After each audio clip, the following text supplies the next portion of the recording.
Hello, আজকে আবার নতুন ভিডিও নিয়ে চলে এসেছি। দেখেছো কি সুন্দর একদম আলুর চপ, আলুর পকোড়া। এটা নিরামিষ। ঝিরিঝিরি করে আলু ভাজার মতন আলুটাকে কুচিয়ে নিয়ে ওর মধ্যে আমি দিয়ে দেবো নুন, হলুদ, একটু কালো জিরে আর ধনেপাতা কুচি অল্প একটুখানি, আর একদম অল্প একটুখানি লঙ্কা কুচি। যেহেতু এটা আমি আমার ছেলে খাবে, ছেলে একদমই ঝাল খায় না।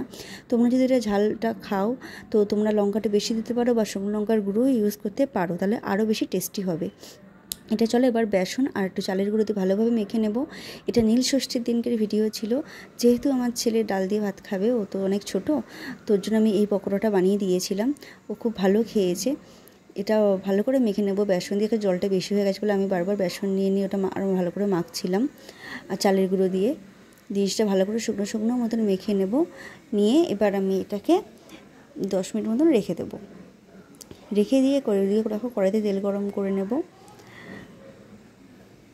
কড়াইতে তেল গরম করে নিয়ে আমি ছোটো ছোটো বল আকারে বড়াগুলো ভাজতে দিয়ে দেবো। প্রথমে সব কটা লাইন দিয়ে সাজিয়ে দিয়ে তারপরে আবার এগুলোকে উল্টে পাল্টে ভালো করে ভেজে নেব। তোমরা নীলষষ্ঠীর পুজোর দিনকে বাড়িতে ছোটো বাচ্চাদের জন্য কী কী রেসিপি করেছিলে আমাকে জানিও। এবার এটাকে হতে দেবো।